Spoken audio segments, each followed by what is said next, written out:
ఒక్కసారి కొమ్మూరి గోల్డ్ కి కాల్ చేయండి. తాకట్లో ఉన్న మీ బంగారాన్ని విడిపించి మార్కెట్ ప్రైస్ కి వాళ్ళు కొనుక్కుని మిగతా డబ్బులు మీకు ఇచ్చేస్తారు. రైట్, బ్రేకింగ్ న్యూస్ చూస్తున్నాం మనం టీవీ స్క్రీన్ పై.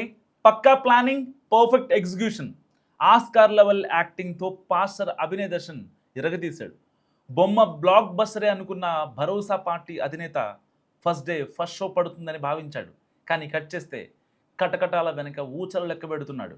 తాజాగా జరిగిన పాస్టర్ అభినయ్ దర్శన్ పై జరిగిన దాడిని పోలీసులు ఒక హై డ్రామాగా తేల్చారు. తాజాగా అల్లూరి సీతారామరాజు జిల్లా పాడేరులో సంచలనం క్రియేట్ చేసిన పాస్టర్ అభినయ్ దర్శన్ పై దాడి ఉదంతం చివరకు ఒక పెద్ద హై డ్రామాగా తేలింది. తనపై గుర్తు తెలియని వ్యక్తులు బీరు సీసాలు రాళ్లతో దాడి చేశారంటూ స్వయంగా ఆయనే క్రియేట్ చేసుకున్న ఈ దాడి వెనుక అసలు నిజాలను పోలీసులు చాకచక్యంగా ఛేదించారు. ప్రజాదరణ, సింపతి కోసం సొంతంగా కథ, స్క్రీన్ ప్లే, దర్శకత్వం వహించి ఆడిన నాటకమిదని పోలీసులు ఆధారాలతో సహా నిరూపించారు. గత కొద్ది రోజులుగా పాస్టర్ అభినయ్ దర్శన్ భరోసా పార్టీ పేరుతో ప్రచారం నిర్వహిస్తున్నాడు. ఈ క్రమంలో పాడేరులో తన కారుపై కొందరు గుర్తులేని వ్యక్తులు రాళ్లు, బీరు సీసాలతో దాడి చేశారని, ఆ దాడిలో తనకు తీవ్ర గాయాలయ్యాయని అభినయ్ సోషల్ మీడియాలో వీడియోల ద్వారా ప్రచారం చేశాడు. నన్ను పాడేరు వదిలి వెళ్ళిపోవాలని గతంలో బెదిరించారు, నేను వెళ్ళకపోవడంతోనే ఈ దాడికి తెగబడ్డారు అని ఆయన పాస్టర్ అభినయ్ ఆరోపించారు. గతంలో మరణించిన పాస్టర్ ప్రవీణ్ లాగే నన్ను కూడా చంపేయడానికి కుట్ర పన్నారంటూ సంచలన వ్యాఖ్యలు చేశారు ఈ యొక్క పాస్టర్ అభినయ్.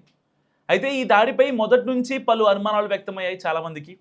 ముఖ్యంగా తోటి పాస్టర్ల నుంచే తీవ్ర వ్యతిరేకత వచ్చింది. దాడి జరుగుతున్నప్పుడు ప్రాణాలు రక్షించుకోవడానికి ప్రయత్నించకుండా చాలా ఓపిక్గా వీడియోలు ఎలా తీసుకున్నారు అని మరో వర్గం పాస్టర్లు ప్రశ్నించారు. ఇదంతా కేవలం అభినయ్ ఆడుతున్న డ్రామా అంటూ వారు కొట్టిపరేశారు. సో ఈ ఘటనపై కేసు నమోదు చేసుకుని విచారణ చేపట్టిన పోలీసులకు విస్తుపోయే నిజాలు తెలిసాయి. శాంతి భద్రతలకు విఘాతం కలిగించేలా ప్రజల్లో సింపతి కొట్టేయడానికి అభినయ్ 5గురు సభ్యులతో కలిసి ఈ ముందస్తు స్కెచ్ వేసినట్లు పోలీసులు తేల్చారు. తనపై దాడి ఎక్కడ జరగాలి, ఎలా దాడి చేయాలి, కారు అద్దాలు ఎలా పలగొట్టాలి, శరీరంలో ఏ భాగాలపై ఎలా పొడవాలో క్లియర్ కట్గా వివరిస్తూ అభినయ్ మాట్లాడిన ఆడియో సందేశాలు ఇప్పుడు బయటకు వచ్చాయి. ఈ ఆడియోలు, నిందితుల వీడియోలు ప్రస్తుతం మనం టీవీ పరిశోధనలో వెలుగు చూశాయి. ఈ ఆడియోలు, నిందితుల వీడియోలు ప్రస్తుతం మనం టీవీ స్క్రీన్పై చూస్తున్నారు. దాడికి సంబంధించిన ప్లానింగ్ అంతా ఒక వాట్సాప్ చాటింగ్ ద్వారా జరిగినట్లు పోలీసులు గుర్తించారు. నిందితుల్లో ఒకరి భార్యకు సంబంధించిన సోషల్ మీడియా అకౌంట్ను ట్రాక్ చేయడం ద్వారా పోలీసులకు ఈ ముందస్తు స్కెచ్కు సంబంధించిన బలమైన ఆధారాలు లభించాయి. సో రాజకీయం లేదా వ్యక్తిగత మైలేజ్ కోసం కేవలం జనం నుంచి సానుభూతి, ఆ సింపతి పొందడానికే పాస్టర్ అభినయ్ ఈ బీభత్సమైన ప్లాన్ వేశారని విచారణలో స్పష్టమైంది. ఉండిగడ్డ దాటిన తర్వాత ఇంకొంచెం ముందుకు వస్తే క్రేన్తో కొండం దోవిన మట్టి కనపడిద్ది. ఆ మట్టి కాడి నుంచి ఇంకొంచెం ముందుకు వస్తే లెఫ్ట్ సైడు మట్టి రోడ్డు కనపడిద్ది లోపలికి. ఆ మట్టి రోడ్డు లోపలికి వెళ్ళండి. ఈ లోపల మేము వస్తాం. కారు దూరం ఆగిద్ది. తర్వాత ఇంకా నేను వచ్చి మీకు ఒక 2 నిమిషాలు ట్రైనింగ్ ఇస్తా. ఎట్ట చేయాలా ఏందనేది చూద్దాం. బీరు బాటిల్ ఏమైనా ఉంటే ఒక 2-3 ఎతకండి, ఎందుకంటే పొడవాలి కదా. వాసు, మెసేజ్లు చూస్తున్నావా లేదా? నాకు అర్థం కావట్లా. చూసి మరి రిప్లై వాన పడుతుంది. వాన పడితే మనకు ప్లస్, అంటే బైకుల వాళ్ళు, నడిచే వాళ్ళు ఎవరు రారు కాబట్టి కంటెంట్ చేసుకొని మనం హ్యాపీగా వెళ్ళిపోవచ్చు. పక్కా ప్లాన్తో నాటకం ఆడి సమాజంలో అలజడి సృష్టించాలని చూసిన పాస్టర్ అభినయ్ పోలీసుల దర్యాప్తుతో ఇప్పుడు చట్టానికి అడ్డంగా దొరికిపోయాడు. ప్రజల్ని తనపై తిప్పుకోవాలనుకున్నాడు. ఒక పక్కా ప్లానింగ్ వేసి పర్ఫెక్ట్గా ఎగ్జిక్యూట్ చేశాడు. కానీ అలాంటి సమయంలో ఒక 6గురు వ్యక్తులు ముసుగేసుకొని, బీరు సీసాలు పట్టుకొని, కర్రలు, ఊచలతో, రాడ్డులతో ఒక మనిషిని కొట్టడానికి వస్తే ఏం చేస్తారు? ఎవరైనా ప్రాణాలు తప్పించుకుంటారు, ప్రాణాలు కాపాడుకుంటారు. అంతేకాని ఈ పాస్టర్ మాత్రం వాళ్ళని ముందుగానే సెట్ చేసినటువంటి సీన్ ఎవరికి కూడా కనిపించకుండా ఆ వీడియోలు తీస్తూ కారులో హడావుడిగా విజువల్స్, ఆ ముసుగు వేసుకొని వస్తున్న దొంగలను చూపిస్తూ వీడియో తీసి తనపై సింపతి కోసం ప్రయత్నించాడు. ఇప్పుడు తోటి పాస్టర్లే అసలు నువ్వు పాస్టర్వేనా అంటున్నారు అభినయ్ దర్శన్ని. అంటే ప్రజల్లో సింపతి కోసం ఏవైనా చేయాలా? అసలు 6 వ్యక్తుల్ని ముసుగు వేసి వాళ్ళకి కత్తులిచ్చి రాడ్లిచ్చి ఈ మార్గం మధ్యలో మేము వెళ్తా ఉంటాం, మధ్యలో మీరు వచ్చి ఆపాలి, అప్పుడు నా పక్కన ఉన్న సెక్యూరిటీ గార్డ్స్ అందరూ దిగిపోతారు, నా డ్రైవర్ మాత్రం కారు పోనిస్తూనే ఉంటాడు, అలాంటి టైంలో మీరు నన్ను కొట్టండి, ఎక్కడ ప్రాణాలు పోయేలా కాదు, రక్తం కారాలి కానీ మనిషికి ఏం కాకూడదు, మీరందరూ కారు చుట్టూ తిరుగుతారు, అప్పుడు నేను వీడియో తీస్తూ ఉంటా. సో ఇలాంటివి 6 వ్యక్తులకి ఈ యొక్క చెప్పినటువంటి ఆడియోలు వీడియోలు ఇతను వీళ్ళ టీంకి డైరెక్ట్ చేసే విధానాన్ని పోలీసులు చాలా చాకచక్యంగా గుర్తించారు. వాస్తవానికి ఒక్కసారిగా పాస్టర్పై దాడి జరిగేసరికి తెలుగు రాష్ట్రాల్లో ప్రజలు ఏమనుకున్నారంటే కేవలం ఎందుకు పాస్టర్లపైన దాడులు జరుగుతాయి, పాస్టర్లు ఏం పాపం చేశారు, భరోసా పార్టీ పెట్టడం ఆయన చేసిన తప్ప అని చాలామంది మాట్లాడే ప్రయత్నం చేశారు. కానీ వాస్తవానికి పాస్టర్ ప్రవీణ్ లాగా ఇతను కూడా అవ్వాలనుకున్నాడు.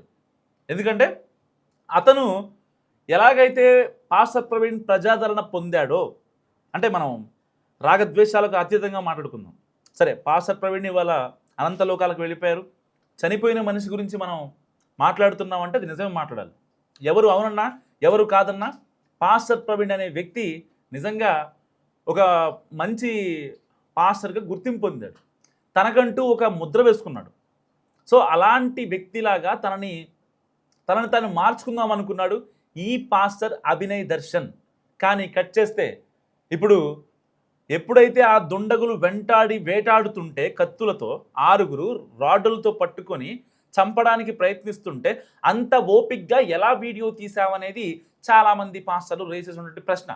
సో ఆ ప్రశ్నతో పోలీసులు కూడా ఏకీభవించి తమదైన స్టైల్లో పాస్టర్ని విచారించగా దానికి తోడు టెక్నికల్ ఎవిడెన్స్ ఏదైతే 6 నిందితులు వచ్చారో దుండగులు ఈ యొక్క పాస్టర్ అభినయని కొట్టడానికి, వాళ్ళల్లో ఒకరి భార్య సోషల్ మీడియాలో ఈ యొక్క ఆడియోలు దర్శనమిచ్చాయి. దాని తర్వాత సీన్ మొత్తం రివర్స్ అయిపోయింది. ఒక్క మహిళ సోషల్ మీడియా అకౌంట్ ద్వారా ఈ మొత్తం ప్లాన్ మొత్తం బరస్ట్ అయిపోయింది. సో ఇప్పుడు పాస్టర్ మరి అభినయ్ని ఏం చేయాలి, ఎందుకు ఈ సింపతి గేమ్ ఆడాలి, దేనికోసం, ఏం సాధించడం కోసం అనే ప్రశ్నలు ఇప్పుడు తలెత్తున్నాయి. నిజంగా రాజకీయం చేయాలంటే ఇప్పుడున్న కాంపిటీషన్లో తనపైన ఒక సింపతి సానుభూతి క్రియేట్ చేసుకోవడం కోసం ఒక 6 దుండగుల్ని క్రియేట్ చేసి వాళ్ళని డైరెక్ట్ చేసి కథా స్క్రీన్ ప్లే మొత్తం ఇతనే ప్లాన్ చేసి పక్కా ప్లానింగ్ పర్ఫెక్ట్ ఎగ్జిక్యూషన్ ఇదంతా చేసిన తర్వాత కథ బెడిసి కొట్టింది. ఎవరు అవునన్నా ఎవరు కాదన్నా లాంటి పాస్టర్ని మరి ఏం చేయాలి, మీరు ఏమనుకుంటున్నారో కూడా మస్ట్గా కామెంట్ చేసే ప్రయత్నించండి. పోలీసులు చాలా చాకచక్యంగా ఈ కేసుని, ఎందుకంటే మరో పాస్టర్ ప్రవీణ్ అవుతాడేమోనని నిజంగా దాడి జరిగిన తర్వాత చాలామంది క్రైస్తవులు కావచ్చు, న్యూస్ ఫాలో అయ్యేటోళ్ళు కావచ్చు, వీళ్ళందరూ అనుకున్నారు వాస్తవానికి. కానీ అలాంటి సమయంలో పాస్టర్ అభినయ్పై జరిగిన దాడి డ్రామా అని తెలిసేసరికి అందరూ ఒక్కసారిగా విస్తుపోయారు. ఒక పక్కేమో పక్కా ప్లానింగ్, మరోవైపు పర్ఫెక్ట్ ఎగ్జిక్యూషన్, అందరికీ దిశానిర్దేశం చేశాడు. తనని తల మీద కొట్టొద్దు, చేతి మీద కాళ్ళ మీద ఏదైతే కండ ఉంటుందో ఆ కండ కనిపించే దగ్గర మాత్రమే కొట్టండి, మిగతా చోట కొడితే నాకు ప్రమాదం అయ్యే అవకాశం ఉంటుంది కాబట్టి నేను ప్రాణాలు కూడా పోగొట్టుకునే స్థితి ఏర్పడే అవకాశం ఉంది కాబట్టి మీరు ఈ యొక్క ఫ్లెష్ పైనే కొట్టండి అని చెప్పి వాళ్ళకి చెప్పాడంట. ఎంత దారుణం ఇది, ఎంత అమానుషం. అంటే ఒక పాస్టర్గా ఉండి ఆ యొక్క ప్రేయర్కి వచ్చే ఆ క్రైస్తవ సంఘ డివోటీస్ ఎవరైతే ఉంటారో వాళ్ళకి మంచిగా బోధనలు చేయాల్సినటువంటి వ్యక్తి ఇలాంటి హై డ్రామాలు చేస్తే ఇంకా అతన్ని ఎవరు నమ్ముతారు? అసలు రాజకీయంగా ఎదగాలి అంటే ఓన్లీ సింపతియేనా? అంటే తెలుగు రాష్ట్రాల్లో కొన్ని మనం చూస్తూ ఉంటాం, తండ్రి చనిపోయిన తర్వాత లేకపోతే ఇంట్లో ఎవరైనా చనిపోతేనో ఆ సింపతితో గేమ్ ప్లాన్ చేస్తూ ఉంటారు, రాజకీయాలు చేస్తూ ఉంటారు.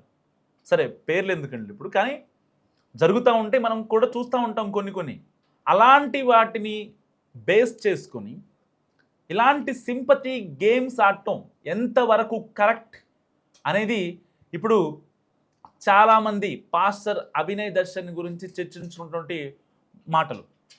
మరి ఇంత హై డ్రామా ఆడి అడ్డంగా దొరికిపోయిన పాస్టర్ గురించి మీరేమనుకుంటున్నారు? మస్తుగా కామెంట్ చేయండి. చూస్తూనే ఉండండి మనం టీవీ.